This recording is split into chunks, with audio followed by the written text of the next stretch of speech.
कथा तिसरी. या अगोदर आपण कथा पहिली व कथा दुसरी पाहिली आहे. आज आपण कथा तिसरी पाहणार आहोत. हे शिवा, पार्वती परमेश्वरा, भाललोचना, ईश्वरा, अर्धनारी नटेश्वरा, गिरीशा, गंगाधरा, निरंजना, तुला नमस्कार असो. आता शौनक व इतर ऋषींना सुताने नैमिष अरण्याची कथा सांगितली आहे, ती ऐका. इक्ष्वाकू कुळातील मित्रसह नावाचा राजा पृथ्वीवर राज्य करत होता.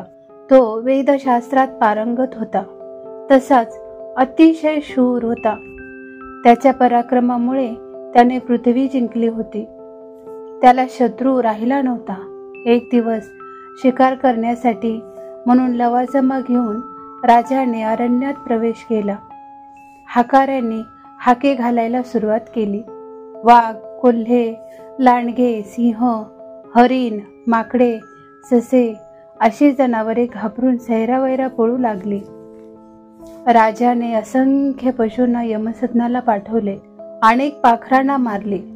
राजाने जे हे पशु मारले त्यात एक राक्षस मारला गेला. अतिशय शक्तिशाली असलेल्या त्या राक्षसाला वर्मी बाण लागला आणि तो मरण पावला.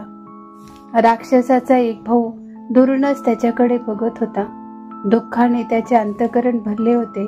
मी याचा सूड घेईन अशी त्याने मनात प्रतिज्ञा केली. मनजोगती शिकार करून झाल्यावर राजा मित्रसह आपल्या नगराला परत आला. त्या मेलेल्या राक्षसाच्या भावाने मानवाचे रूप घेतले आणि आचार्याचे सोंग घेऊन तो राजाकडे आला. राजाला नम्रपणे नमस्कार करून तो म्हणाला, महाराज, मी पाककलेत निष्णात आहे.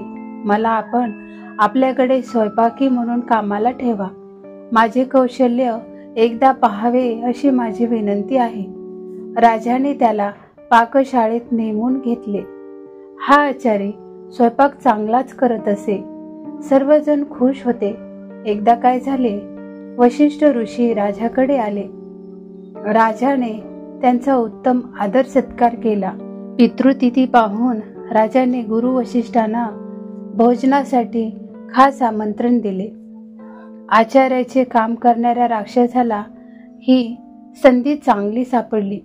त्याने एका माणसाला ठार मारले आणि त्याने भाज्यांत मिसळून उत्तम स्वयंपाक तयार केला आणि वशिष्ठ मुनींना त्या भाज्या वाढल्या. वशिष्ठ मुनी त्रिकाल ज्ञानी होते. भाज्यांकडे बघताच त्यांच्या लक्षात आले यात नरमास आहे. त्याबरोबर ते फार संतापले व त्याने मित्रसह राजाला शाप दिला. हे राजा, मी राक्षस आहे असे तुला वाटले काय? मला आदराने बोलावून नरमास खायला घालायला तुझा धीर तरी कसा झाला? जा, आता तूच राक्षस हो आणि ज्या ठिकाणी काहीही खायला मिळत नाही अशा ठिकाणी संचार कर. तूच नरमास खा. मित्रसह राजा म्हणाला, गुरु महाराज, मी आपल्याला नरमास कसे वाढेन? शिपाई, तो नवीन आचारी कुठे आहे? त्याला पकडून माझ्यासमोर आणा. सेवकांनी धावत पाकशाळेत प्रवेश केला, पण तो नवीन आचारी, तो राक्षस पळून गेला होता. या प्रसंगाने राजाही फार संतापला. आचार्याचा दोष व गुरु वशिष्ठांनी आपल्याला शाप दिला म्हणून राजाला गुरुचाही राग आला आणि गुरुला शाप देण्यासाठी त्याने हातात पाणी घेतले. राजाची पट्टराणी मदयंती जवळच उभी होती. मदयंती राणी अतिशय सुंदर, पतिव्रता आणि हुशार होती. राजाचा हात धरून राणी म्हणाली, नाथ, शिष्याला गुरुला शाप देण्याचा अधिकार नसतो. शिष्याने गुरुला शाप देण्याचे पाप केले तर त्याला नरक यातना सोसाव्या लागतात. महाराज, आपण गुरूंना शाप देऊ नका. राणीचे बोलणे ऐकून राजाचा संताप कमी झाला. तो म्हणाला, सुंदरी, तो बोललीस ते खरं आहे, पण आता या पाण्याचे काय करू? हे जर जमिनीवर टाकले तर माझ्या शापामुळे तप्त झालेले हे पाणी पृथ्वी जाळून टाकेल. आणि राजाने आपल्या पायावरच ते पाणी टाकले. पाय काळे झाले.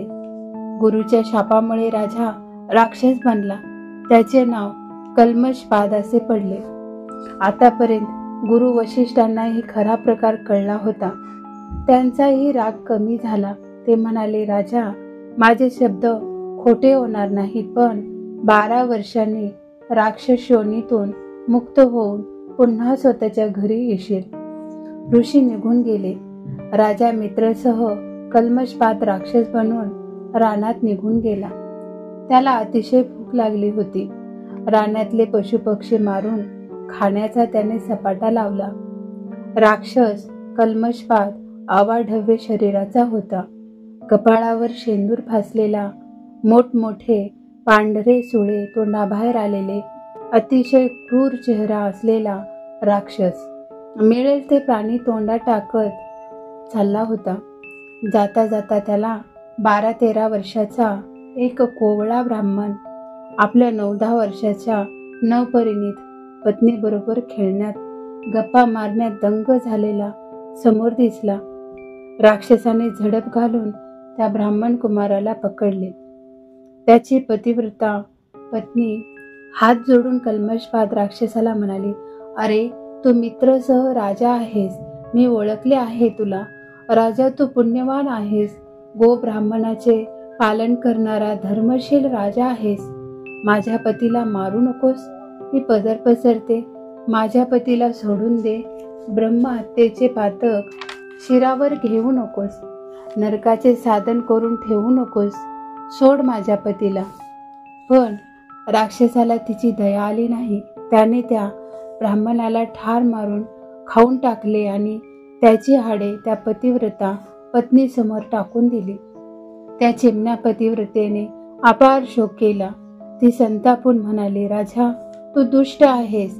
माझे सोपकी तू लुटलेस. आता ऐक, तू शापमुक्त होऊन घरी जाशील. तुला सुख लाभणार नाही. तुझ्या पट्टराणी बरोबर किंवा कोणत्याही स्त्री बरोबर तू रतिसुखात दंग होशील. त्यावेळी तुझा प्राण जाईल. असा शाप देऊन ती ब्राह्मण स्त्री सती गेली.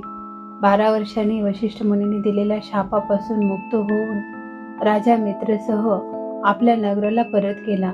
पट्टराणी, मदयंती व इतर स्त्रिया मोठ्या आनंदाने त्याला सामोऱ्या गेल्या. पण राजा दुःखी दिसत होता. मदयंती राणीने राजाला दुःखाचे कारण विचारले. तेव्हा त्याने सारी हकीकत राणीला सांगितली. राणी वंशात अहंकार माजला. आता वंशवेल वाढणार नव्हता. सर्व सुखे समोर हजर असताना त्याचा उपभोग घेता येणार नव्हता. मऊपराची शय्या आता अग्नीसारखी दाहक बनणार होती. परंतु राणीने आपला शोक आवरून राजाला म्हटले, नाथ, ब्रह्मचर्य पाळून आपल्या प्राणाचे रक्षण करा, पण आम्हाला सोडून जाऊ नका. दिवस चालले होते. राजा एखाद्या माशासारखा दिवस रात्र तळमळत होता. पिंजऱ्यात कोंडलेल्या वाघाप्रमाणे, दात पाडलेल्या सापाप्रमाणे किंवा व्यसन घातलेल्या अस्वलाप्रमाणे तो दिनदुबळा झाला होता. काय करावे सुचत नव्हते. शेवटी वंश चालवण्यासाठी त्याने धर्मशास्त्र पाहिले आणि त्या शास्त्राप्रमाणे गुरु वशिष्ठांपासून राणी मदयंतीला सुंदर पुत्र झाला. वंशक्षय झाला नाही. राजाला आता आपले घर अरण्यासारखे वाटत होते. सर्व भोग त्याने सोडले होते. आपली कर्मगती गहन आहे आणि कर्मफल भोगल्याशिवाय आपली सुटका नाही. देवाला तरी दोष देऊन काय उपयोग, असा विचार करत उदासपणे तो रानात हिंडत होता. आपल्या पाठीमागे आपल्या बापाचे पिशाच्चे उभे आहे. ते आपला पिच्छा सोडत नाही. आपल्यावर संतापून ते दात ओठ खात आहे, असे राजाला जाणवत होते. राजाने अनेक वृत्ते केली, अपार दान केले. एकदा असाच फिरता फिरता राजा मिथिला नगरी जवळ आला. नगरी भोवतालचे रान फार सुंदर होते. चंपक, जाई, जुई, मालती बहरले होते. सुवास दरवळत होता. वड, पिंपळ, औदुंबर, बकुळी, देवदार यांचे वृक्ष डौलात उभे होते. फळाफुलांनी झाडे वाकली होती. राजा विश्रांती घेण्यासाठी थोडा वेळ रानात थांबला.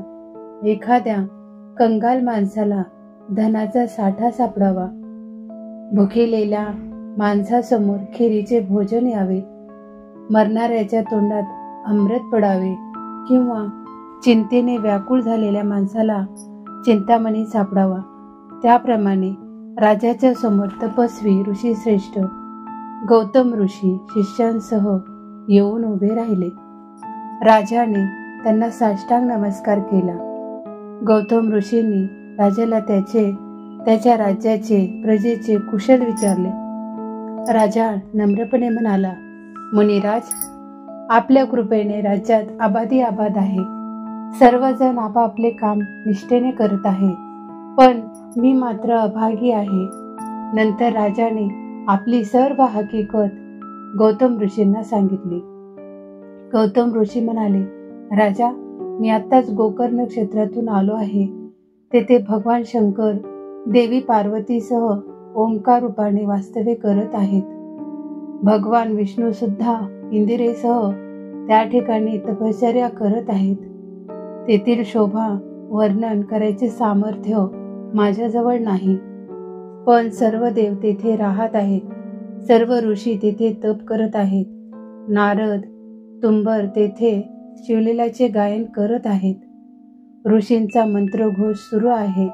अप्सरा नृत्य करत आहेत. इंद्र, सूर्य आणि इतर देवदेवता दाही दिशांचे रक्षण करण्यासाठी उभे आहेत. अशा रम्य ठिकाणी श्री शंकर भवानी मातेसह तेथे राहत आहेत. अष्टसिद्धी तेथेच राबत आहेत. राजा, मी सुद्धा तेथेच राहत असतो. इतर क्षेत्रात लाख वर्ष तपश्चर्या करून जे पुण्य मिळेल ते पुण्य गोकर्ण क्षेत्रात 1 दिवस तप केल्याने मिळते. अमावस्या, संक्रांत, सोमवार किंवा पर्वकाळी तेथे स्नान केले तर सर्व तीर्थात स्नान केल्याचे पुण्य मिळते. रावण, कुंभकर्ण, विभीषण यांनीही पूर्वी तेथे अनुष्ठाने केली होती. हे लिंग रावणाने कैलास पर्वतावरून आणले असून गणपतीने त्याची स्थापना केलेली आहे. त्याची कथा अशी आहे. रावणाची आई शिवलिंगाची पूजा केल्याशिवाय तोंडात पाणीही घेत नसे. 5 धान्याचे पीठ करून ती त्याचे शिवलिंग बनवीत असे आणि रावणाचे कल्याण व्हावे म्हणून प्रार्थना करत असे. पण एकदा तिने केलेले लिंग शत्रूंनी समुद्रात नेऊन टाकले. झाले. रावणाच्या आईने अन्न पाणी घ्यायचे बंद केले. त्याबरोबर रावण म्हणाला, आई, तू ह्या साध्या लिंगासाठी उपास कशाला करतेस? थांब, मी स्वतः कैलास पर्वतावर जातो आणि खरे आत्मलिंग घेऊन येतो. आणि रावणाने तप सुरू केले.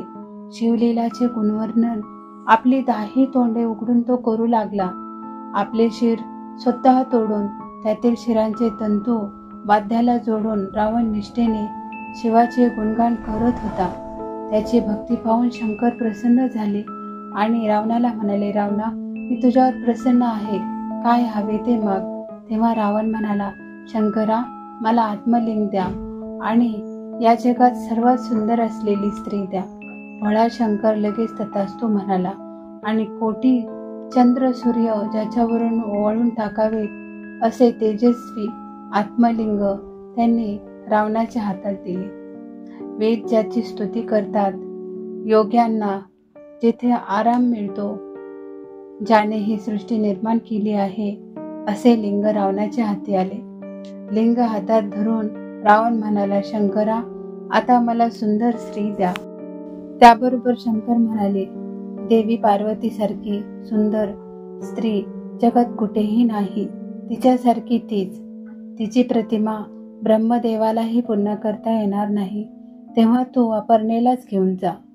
रावणाने शंकराची आज्ञा प्रमाण मानली आणि पार्वतीला खांद्यावर घेऊन रावण निघाला. ते तेजस्वी आत्मलिंग रावणाने उजव्या हातात घेतले होतेच.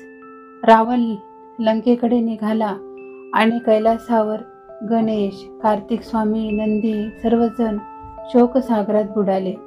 आपल्या पत्नीला देऊन टाकणाऱ्या भोळ्या सांब सदाशिवाला काय म्हणावे हेच त्यांना कळत नव्हते.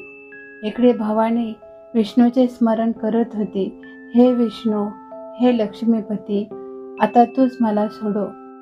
भवानीची प्रार्थना ऐकून वैकुंठातून विष्णूचे आसन हलले आणि एका ब्राह्मणाचे रूप घेऊन ते रावणासमोर प्रकट झाले.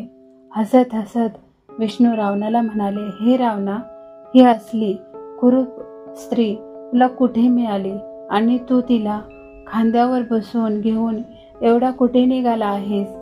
ही कुरूप स्त्री आहे? अरे, ही खुद्द भवानी आहे, जगत सुंदरी आहे. भगवान शंकरांनी ही त्रैलोक्य सुंदरी मला देऊन टाकली आहे. वेडा रे वेडा, जरा त्या स्त्रीला खांद्यावरून खाली ठेव आणि तिच्याकडे बघ आणि मग मला सांग. रावणाने खांद्यावरील अपर्णेला खाली ठेवले. देवीने रूप बदलले होते. अत्यंत कुरूप, भोवयाला आठ्या, वृद्ध, गाल बसलेले, दात नाहीत अशी ते म्हातारी पाहून रावण चकित झाला. ब्राह्मण खदाखदा हसत होता. त्यामुळे रावणाने त्या स्त्रीला तेथेच सोडून दिले आणि तो पुन्हा शंकराकडे गेला. भगवान, तुम्ही मला कुरूप अमंगळ अशी स्त्री अपर्णा म्हणून दिलीत. शोभलं का तुम्हाला? मला का फसवलेत? तेव्हा शंकर म्हणाले, मी तुला त्रैलोक्य सुंदरी अपर्णाच दिली होती. अरे वेड्या, ती म्हणजेच माया आहे. तू तिला कधीच सांभाळू शकला नसतास. मायेचा पसारा अनंत ब्रह्मांडाहूनही मोठा आहे. इकडे विष्णूने पार्वतीला ज्या ठिकाणी रावणाने खाली ठेवले होते तेथे भद्रकाली देवी म्हणून तिची स्थापना केली. माता म्हणून तिला वंदन केले. शंकरांनी रावणाची समजूत घातली. नंतर आपल्या अंगाच्या मळीपासून त्यांनी एक सुंदर पुतळी निर्माण केली आणि रावणाला सांगितले, माझा कृपाप्रसाद असलेली ही सुंदर मंदोदरी ह्या नावाने मयासुराचे पोटी जन्म घेईल. तिच्यासारखी लावण्यवती, सुकुमार, पतिव्रता स्त्री शोधूनही सापडणार नाही. मयासूर मोठ्या आनंदाने तुला मंदोदरी अर्पण करेल, विधियुक्त कन्यादान करेल आणि एक शक्ती तुला अंधन म्हणून देईल. कोणत्याही बलाढ्य शत्रूवर तू ती शक्ती फेकलीस तर शत्रू जागच्या जागी ठार होईल. तेव्हा तू आता घरी जा. शंकरांनी सांगितल्यामुळे रावण आत्मलिंग घेऊन पुन्हा घरच्या वाटेला लागला. इकडे सर्व देवांनी गजाननाची आराधना सुरू केली होती. ते दिव्य आत्मलिंग रावणाच्या हातून बुद्धी चातुर्याने काढून परत घेऊन ये असे देव गणपतीला विनवत होते. आत्मलिंग देताना भगवान शंकरांनी रावणाला सांगितले होते, हे लिंग तुला जेथे स्थापन करायचे आहे तेथेच खाली ठेव. मध्ये जर कुठे ते खाली ठेवलेस तर ते तेथेच राहील, लक्षात ठेव. रावण हातात शिवलिंग धरून वाट चालला होता, पण आता त्याला थांबावेच लागणार होते. त्याला लघवीला जायचे होते, पण जवळपास कोणीही दिसत नव्हते. इकडे तिकडे पाहता पाहता त्याला गाई चारणारा गुराखी दिसला. त्याच्या जवळ जात रावण म्हणाला, जरा वेळ हे लिंग हातात धरून ठेव, खाली ठेवायचे नाही मात्र. मी नाही धरत, माझ्या गाई इकडे तिकडे पळतील. गुराखाचा वेश घेतलेला गजानन म्हणाला, अरे थोडा वेळ धर, किती वेळ लागेल तुम्हाला? मी लघवी करून लगेच येतो. हे पहा, मी तुम्हाला 3 वेळा हाका मारेन आणि तुम्ही आला नाही तर हे लिंग खाली ठेवून देईन. रावणाला आता अजिबात धीर निघत नव्हता. त्याने मानेनेच होकार दिला व तो आडबाजूला जाऊन बसला. गजानन म्हणजे शंकराचा लाडका मुलगा, बुद्धीची देवता. हातात आलेले दिव्यलिंग ते रावणाला परत थोडेच देणार होता. गजाननाला लांबून रावण दिसत होता. एक घटिका झाली आणि गजाननाने हाक मारली, रावणा, माझ्या गाई रानमाळ गेल्या रे, आपले हे लिंग घे. रावणाने हात वर करून त्याला थोडं थांब असे म्हटले. दुसरी घटिका भरली. पुन्हा गजाननाने आरोळी मारली, पण छे, आज काय झाले होते कुणास ठाऊक, त्याला उठताच येईना.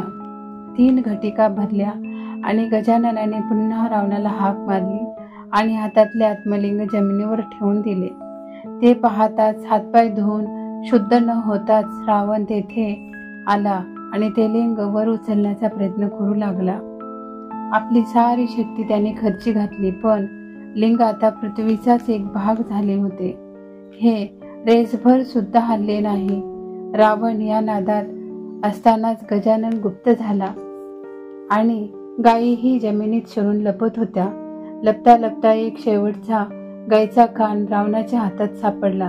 रावणाने त्या गायीचा कान धरून वर ओढण्याचा प्रयत्न केला, पण काहीही जमले नाही. मग रावणाने तेथेच श्री शंकराची पूजा केली. तेव्हापासून त्या क्षेत्राला गोकर्ण महाबळेश्वर असे नाव पडले. नंतर रावणाची आई ही रोज येथे येऊन पूजा करत असे. हे मुख्य आत्मलिंग आहे याची सर्वांना जाणीव होती. त्यामुळे देव, ऋषी, यक्ष, गंधर्व तेथे पूजा करण्यासाठी येत असत. रावणाने आपल्या बंधूसह गोकर्ण महाबळेश्वरला अनुष्ठान केले होते. त्यामुळे त्यांनी देवांना जिंकून आपल्या घरी कामाला लावले होते. पुढे मयासुराने आपली कन्या मंदोदरी रावणाला दिली. एक अमोघ शक्ती ही आनंद दिली. रावणाचा वंश वाढला. त्याला 1,00,000 पुत्र आणि 1,25,00,000 नातू झाले. इंद्रजितासारखा पराक्रमी पुत्र मंदोदरीने दिला होता. अनुष्ठानामुळे त्याला अपार संपत्ती व अपार सत्ता मिळाली होती.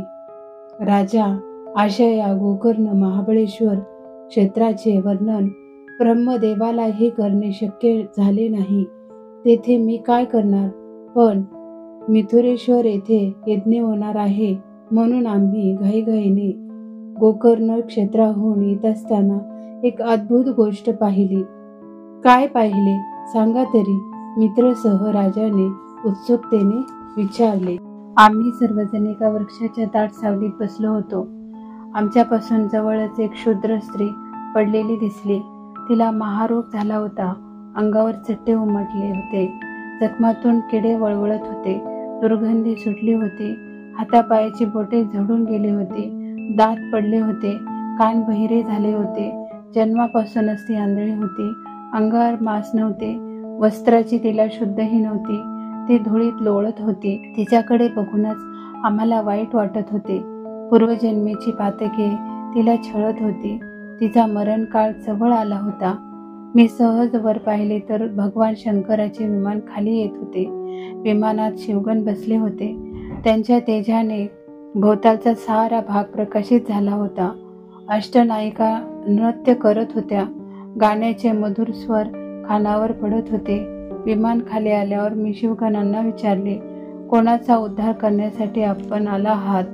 शिवदूत म्हणाले, त्या चांडाळ स्त्रीचा. त्या धुळीत लोळत असलेल्या शूद्र स्त्रीला कैलासावर नेण्यासाठी आम्हाला भगवानाने पाठवले आहे. मला फार आश्चर्य वाटले. मी विचारले, या स्त्रीने मागच्या जन्मात खूप तप केले आहे का? तेव्हा शिवगण म्हणाले, हिचा पूर्व इतिहास ऐक. कैकेय्य नावाचा एक ब्राह्मण होता. त्याला सुमित्रा नावाची एक सुंदर मुलगी होती. तिला आपल्या सौंदर्याचा फार गर्व होता. ताठा होता. ती कोणालाही विचारित नसे. सुमित्रा बालविधवा होती. तारुण्य अवस्थेत आल्यावर तिला ब्रह्मचर्य पाळणे जमले नाही आणि तिने अनेक पुरुषाबरोबर रतिक्रीडा केली. काही दिवस गेले. सुमित्रेला दिवस गेले. हे कळताच बापाने तिला घराबाहेर घालवून दिले. फिरता फिरता तिला एक शूद्र तरुण भेटला. त्याने ह्या ब्राह्मण विधवेशी लग्न केले. सुमित्रेला त्याच्यापासून अनेक मुले झाले. ती मद्य पिऊ लागली. मांस खाऊ लागली. अंगाने आडवी तिडवी सुटली. एकदा नवरा शेतात कामाला गेलेला असताना दारूने धुंद झालेल्या सुमित्रेने बकरा समजून एक गाईचे वासरू सुरीने कापले. ते बिचारे ओरडत होते. गाई हांबरत होत्या पण तिचे लक्षच नव्हते. त्या मृत वासराला सुमित्रेने स्वयंपाकघरात आणले. तोपर्यंत दारूचा अंमल थोडा कमी झाला होता. आपण गाईचे वासरू मारले आहे हे बघताच तिला वाईट वाटले. शिव शिव, नकळत माझ्या हातून किती वाईट गोष्ट घडली देवा असे वाटले. तरीही वासराचे मांस खाल्ले आणि बाकीचे बाहेर फेकून दिले आणि वाघाने वासरू मारले अशी तिने बोंबाबोंब केली. तिचे आयुष्य संपताच सुमित्रा मृत्यू पावली. यमदूताने तिला नरकात ढकलले. खूप छळ केला. तापलेल्या जमिनीवर झोपवले. तापून लाल झालेल्या खांबाला मिठी मारायला लावली. नंतर यमराजाने चित्रगुप्ताला विचारले, हिच्या पदरी काही पुण्य आहे का? शिवशिव असे म्हणून हिने गायीच्या वासराला मारल्याबद्दल दुःख व्यक्त केले आहे. बस एवढेच पुण्य तिच्याजवळ आहे. नंतर यमराजाने तिला मानव जन्मात पण शूद्र जातीत लोटून दिले. जन्मताच ती आंधळी झाली होती. आपल्याच विष्ठेत लोळत पडलेली असे.